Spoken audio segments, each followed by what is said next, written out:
गुरु बंदो गुरुदेव, गुरु बंदो गुरुदेव, गुरु बंदो गुरुदेव, धन प्रभु धन निराकार।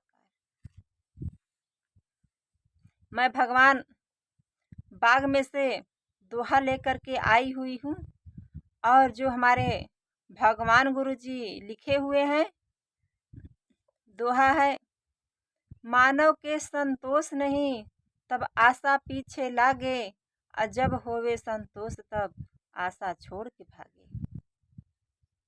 मानव के संतोष नहीं तब आशा पीछे लागे, और जब होवे संतोष तब आशा छोड़ के भागे। कह रहे हैं कि मानव को संतोष नहीं होता है, इसीलिए उसका इच्छा का पूर्ति नहीं हो पाता, इसलिए आशा उसका एक काम होता है और तब दूसरे काम पर उसका आशा लग जाता है। लेकिन अगर इंसान को संतोष हो जाए, धीरज हो जाए उसके पास, तब आशा वहाँ से छोड़ करके भाग जाती है। इसीलिए आप मानव समाज को सूचित किया जाता है कि आप पहले अपने अंदर खुशियाँ खोजना है, सुख खोजना है, तो पहले अपने अंदर संतोष धीरज खोजिए। अगर आपको थोड़ा भी अगर कुछ मिल जाए तो आप उतना में खुश रहना सीखिए, तब जाकर के आपका जीवन जो है खुशहाल हो सकता है, आप खुशहाल जीवन जी सकते हैं। कहें कि साधु निज घर का होए वहाँ करे विश्राम, आजा घर भोजन करे वा घर करे प्रणाम। साधु निज घर का हो वहाँ करे विश्राम, आजा घर भोजन करे वा घर करे प्रणाम। करें कि साधु का निज घर कहाँ है? जिस घर वह भोजन करता है, उस घर विश्राम करता है, वहीं उसका निज घर है। और उस धरती को जिस घर वह भोजन करता है वहाँ पे विश्राम करता है, उस धरती को वो प्रणाम करता है। प्रणाम करते हुए साधु रोम रोम प्रणाम करके और साधु रोम रोम से आशीर्वाद देता है। और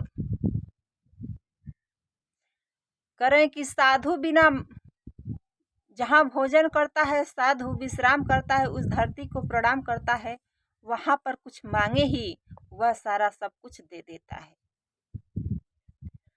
निज घर के तैयारी कर तू जहाँ तेरा कुछ होए, और वहाँ तैयारी ना कर तू पहुँच सके ना कोई। करें कि निज घर के तैयारी कर तू जहाँ तेरा कुछ होए, वहाँ तैयारी ना कर तू पहुँच सके न कोई। निज घर क्या है? निज घर का भाव अर्थ क्या होता है कि कह रहे हैं कि निज घर वो है जहाँ ज्ञान मिलता है, वहाँ का तैयारी करना चाहिए। जहाँ सत्संग हो रहा है, जहाँ ज्ञान मिल रहा है, वहाँ का वो निज घर मेरा है, वहाँ तैयारी हमको करना चाहिए। और वहीं पे भगवान के नाम के बारे में बतलाया जाता है और आपको आगे बढ़ने के लिए, आगे ऊपर उठने के लिए रास्ता बतलाया जाता है। और उस नाम को, उस ज्ञान को हम ले करके, उस नाम को हम ले करके आगे बढ़ने का प्रयास करें। फिर लिख रहे हैं कि हरे शिष्य धन अपने, हरे शिष्य धन अपने वह गुरु कैसा होए, अंत समय नरक में भोगे बचा सके न कोई। हरे शिष्य धन अपने वह गुरु कैसा होए, अंत समय में नरक में भोगे बचा सके न कोई। करें कि जो गुरु अपने शिष्य का धन हर लेता है, शिष्य दुख में गया है गुरु के पास, और गुरु धोखाधड़ी में फंसा करके और उसके धन को हर रहा है, तो वो गुरु कभी सुखी संसार में कभी सुख नहीं भोग सकता है, उसको सुख नहीं मिल सकता है, क्योंकि अपने शिष्य का वो धन हर रहा है। तो जो गुरु शिष्य का धन हर रहे हैं, तो उनको चेला को 84 मिलेगा, तो गुरु को नरक में 86 भोगना पड़ेगा। और शिष्य जो है गुरु अजगर बनेगा तो शिष्य चींटी बन करके गुरु के शरीर को खा जाएगा। ऐसा काम गुरुओं का काम है कि अपने शिष्य का धन न हरे और उसको सत्य मार्ग का बात बताएं, ज्ञान का मार्ग बताएं। करे कि सुलभ सकल होय जहाँ वहाँ होय भरोसा, सच कर्म पर राह चले प्राचित लगे न दोषा। करें कि सुलभ सकल होय जहाँ वहाँ होय भरोसा, सच कर्म पर राह चले प्राचित लगे न दोषा।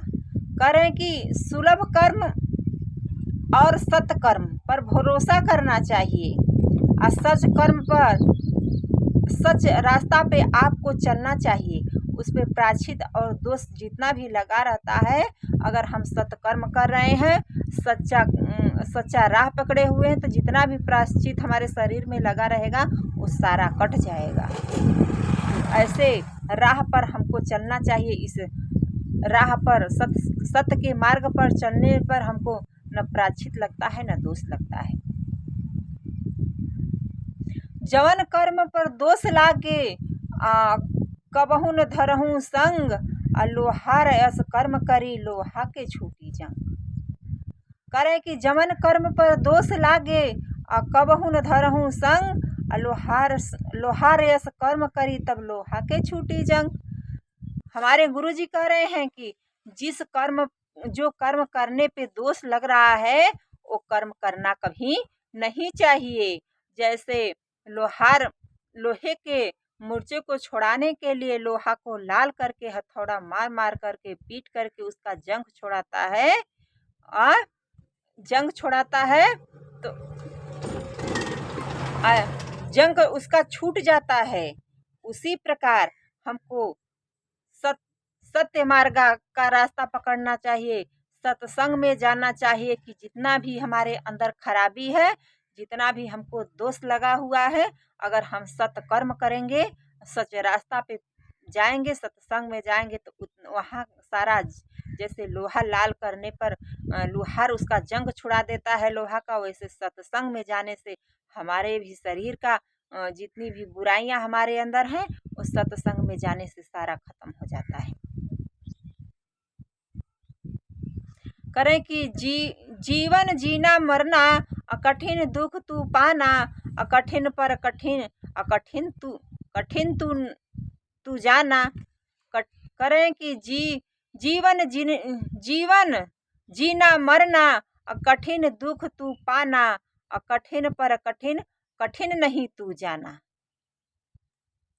ये जीवन, मानव का जीवन जो है सतमार्ग का कठिन, ये जो सच्चा मार्ग है, अगर इंसान इस पर चलता है तो इस कठिन रास्ता इंसान को लगता है। लेकिन कठिन नहीं तो बिना कठिनता का कोई सुख प्राप्त नहीं होता है। आप कोई भी कार्य करेंगी, जब तक उस रास्ते पे कठिनाई जब तक नहीं रहता है, आपको सुख नहीं, असरलता, आपको चाहे कि सुख सरलता से मिले, आसानी से मिले, तो वो सुख आपका ठहरने वाला नहीं है। और जो कठिनाई से सुख मिलेगा वो सुख इंसान को बड़ी मुश्किल से मिलता है। तो सुख के रास्ते पे बहुत ही कठिनाइयाँ होती हैं, सत्य के मार्ग पर बहुत कठिनाइयाँ होती हैं।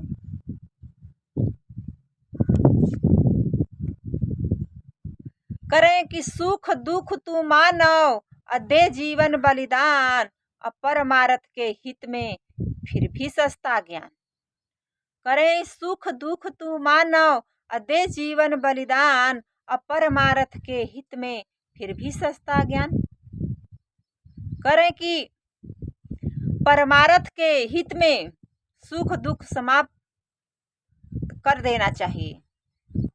करें कि अगर आप परमार्थ के रास्ते में चल रहे हैं तो सुख दुख तो ये लगा हुआ है, लेकिन परमार्थ के रास्ते पे अगर आप चल रहे हैं, किसी को उठाने के लिए चल रहे हैं, परमार्थ के लिए चल रहे हैं, तो अपने शरीर को वहाँ पे बलिदान देना चाहिए।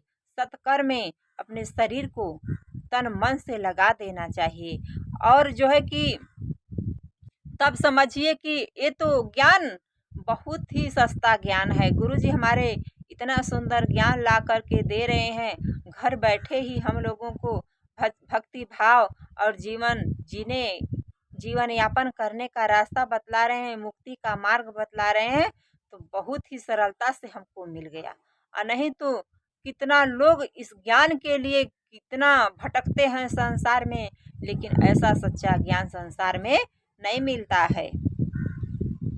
करें ज्ञान मिला भगवान मिला, अंत में मिला न कोई, जब दिल देखा बैठ के तब सच आत्मा हो।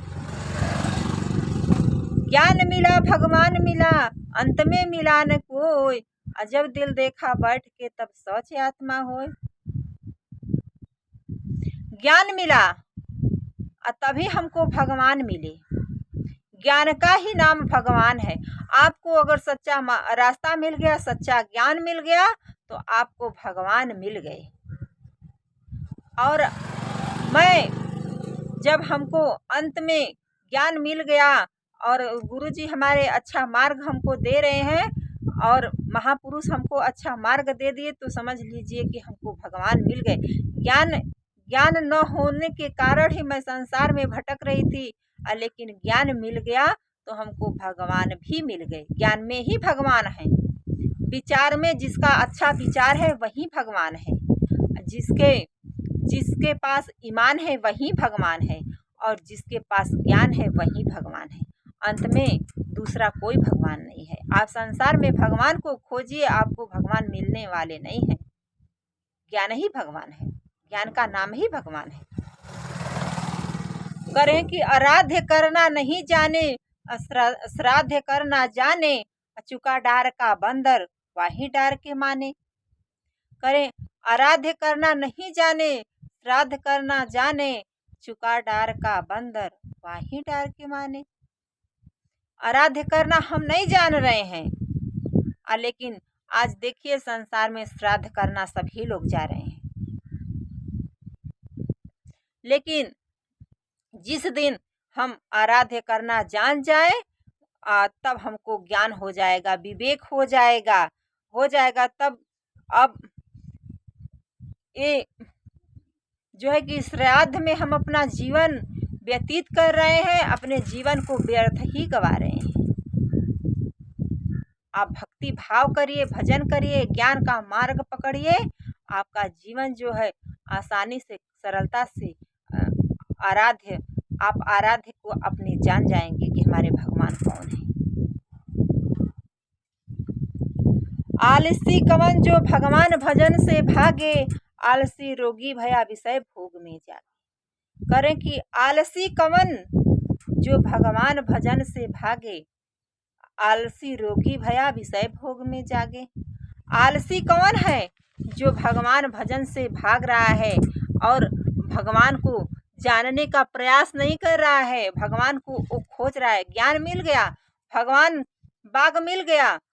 4 पुस्तक हमारे गुरुजी लिख दिए हैं, भगवान बाग, भगवान आस, भगवान भजन, भगवान ज्ञान।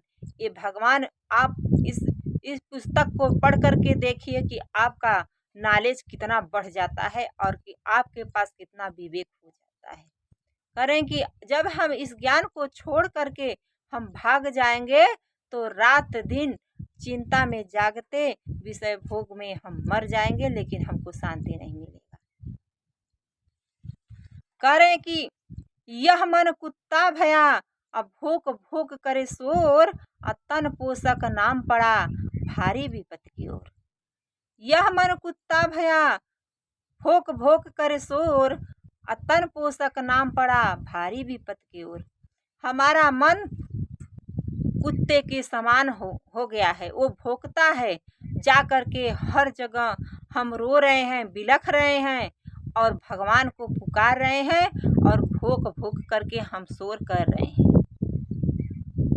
भोंकने से, चिल्लाने से, खूब तेज आवाज करने से आपको भगवान मिलने वाले नहीं हैं।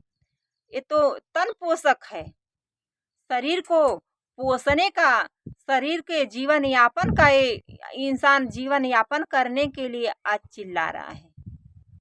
भगवान तो हमारे अंदर हैं, लेकिन हम भगवान को बाहर चिल्ला करके, पुकार करके, तेज आवाज में हम बुला रहे हैं। हम विपत्ति के रास्ते में जा रहे हैं, लेकिन भगवान स्वयं हमारे अंदर बैठे हुए हैं।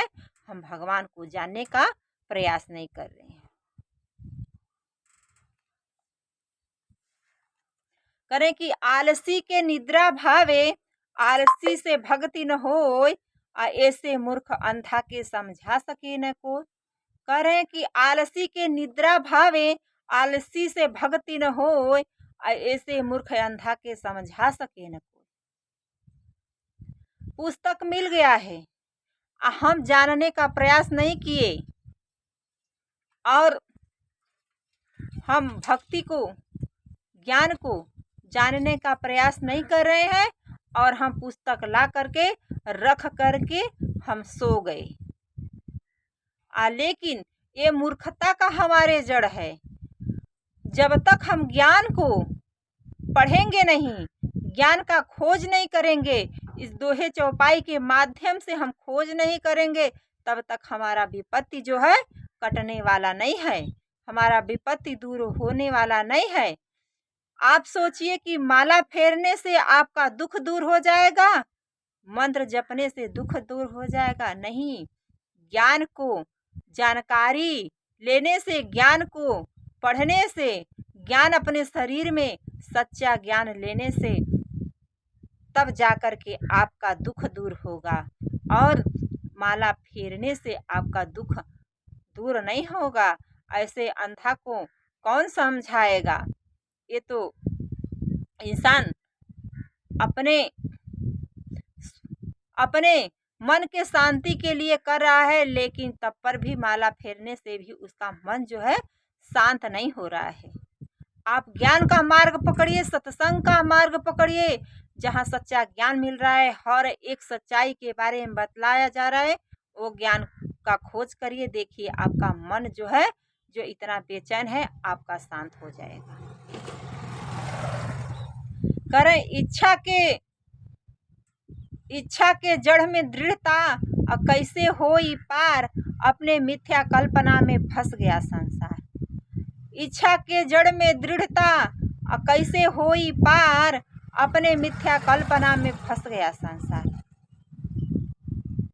सुख की कल्पना हम कर रहे हैं, लेकिन अब मनुष्य इसी सुख के कल्पना में ही संसार में फंसा हुआ है।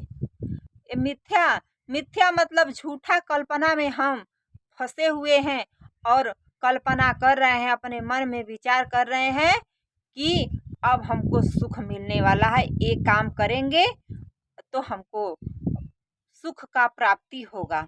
लौकिक और परलौकिक सुखों की प्राप्ति के लिए नाना प्रकार की इच्छा लोग रखते हैं। लौकिक परलौकिक सुख के प्राप्ति के लिए हम क्या कर रहे हैं कि अपने नाना प्रकार के हम काम कर रहे हैं कि ये काम करेंगे तो हमको सुख मिलेगा।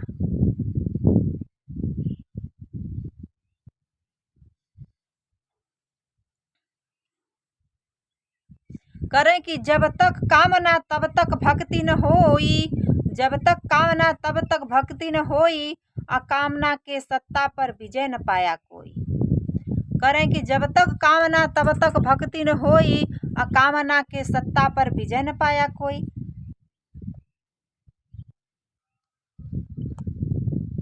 करें कि जब तक आपके अंदर कामना है, इच्छा कामना है, तब तक आप भक्ति नहीं कर सकते हैं।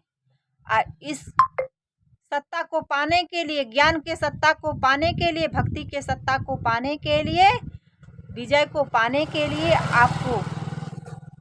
आपको कठिन संघर्ष करना पड़ेगा। इस सत्ता को पाने के लिए जैसे आपको संघर्ष करना पड़ेगा, जैसे आप कोई कार्य करते हैं तो कोई कार्य करने के लिए आपको संघर्ष करना पड़ता है, तब विजय हासिल होता है, वैसे भक्ति का भी सत्ता है। भक्ति भी एक ऐसा चीज है कि जो सबसे ऊपर है। आपको अपने जीवन को सुखमय बनाना है, इस सत्ता पर चढ़ना है, तो इस भक्ति में संघर्ष करना पड़ेगा, तभी आपको विजय मिल सकता है। करें आभास्य पर अभ्यास कर, बुद्धि की बलिहारी, अब पत्थर से लोहा टकराए उड़ चली चिंगारी। अभ्यास पर अभ्यास कर, अब बुद्धि की बलिहारी, अब पत्थर से लोहा टकराता उड़ चली चिंगारी। करें कि अभ्यास पर अभ्यास करना बुद्धि की बलिहारी है। जैसे आप देखिए पत्थर पर लोहा टकराएगा तो चिंगारी उड़ता है, चिंगारी उड़ता है। वैसे ही अभ्यास मनन चिंतन करने से बुद्धि प्रकट होता है।